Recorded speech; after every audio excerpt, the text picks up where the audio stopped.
This is Douglas Burns with Iowa Independent. I'm here with Adam Burke. We're in the Iowa Senate chambers, getting ready to talk with State Senator Jeff Angelo, a Republican from Creston, and his relatively new bride, Tara Van Brederode, a liberal Democrat, an actual Obama supporter who ran as a Democrat in Ames herself. We're going to talk to them a little bit about a relationship that you might describe as sort of Iowa's version of the Arnold Schwarzenegger-Maria Schriver marriage, or maybe even the Iowa version of the D.C. couple that's so famous for their political differences, James Carville and Mary Matalin. Well, how'd we meet? Basically, we ran in the same social circles here in Des Moines.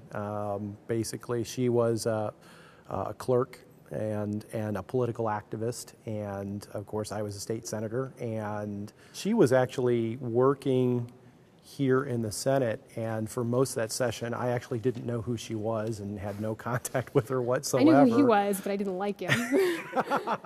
You know, I'm falling in love with you, and you're a liberal Democrat, and you're a conservative Republican, and I don't attend a Christian church, and all that kind of stuff. There were long phone calls. There were long phone calls and conversations. Don't try and convert me. And, right, yeah. right. Would you ever try to change me? Am I good enough for you? Right. All that kind of thing. We went through a lot of that when we were dating. We really did. We vetted each other. It isn't so life or death in a relationship.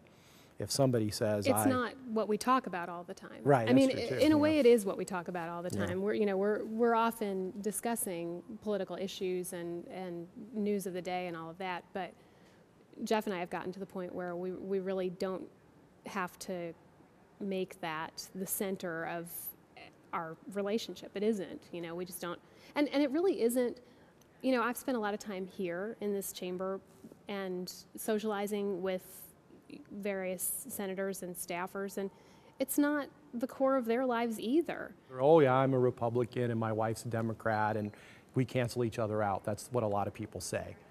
It's only like in recent years where people took our political differences so personally, and suddenly people, instead of just having reasonable debates between each other, started saying, well, you're the enemy, and questioning your intent and motivation. And I think it's only recently that people have started to view, well, how can a Republican and a Democrat get along? I think generations before us that was a given.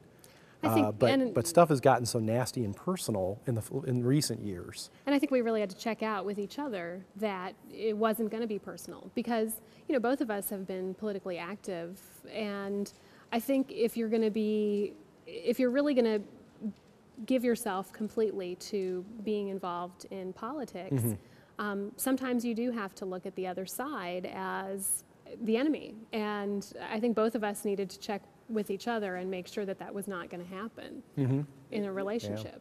Yeah. In the Senate, you've got a lot of passionate people with a lot of different ideology. And the Senate tries to serve as a model of where you can have respectful debate, but it's not personal. As a matter of fact, we have a rule against it. If you get personal, you're called down. You're called out, and you have to stop talking. Republicans and Democrats, what they have to keep their minds on, I never question Tara's ultimate goal. I mean, the ultimate goal of anybody that's involved in their community or in politics is to improve the quality of life of the people around them. That's her goal. That is a Democratic senator's goal. That's a Republican senator's goal. So you're disagreeing on the pathway to get there, right, but the goal is the same. What I find intriguing right now that's going on in politics is to actually impugn the motivation of the person that you disagree with. They're saying, well, that person's evil. That person is, is trying to take us to a bad place. Trying to take it, yeah, that's a good way of putting it. And that's not the intent. That's not the intent. If I think that tax cuts are a great way of growing in the economy, and she believes that investments are the best way of growing the economy, we're both trying to grow the economy. I just disagree with her on how that occurs.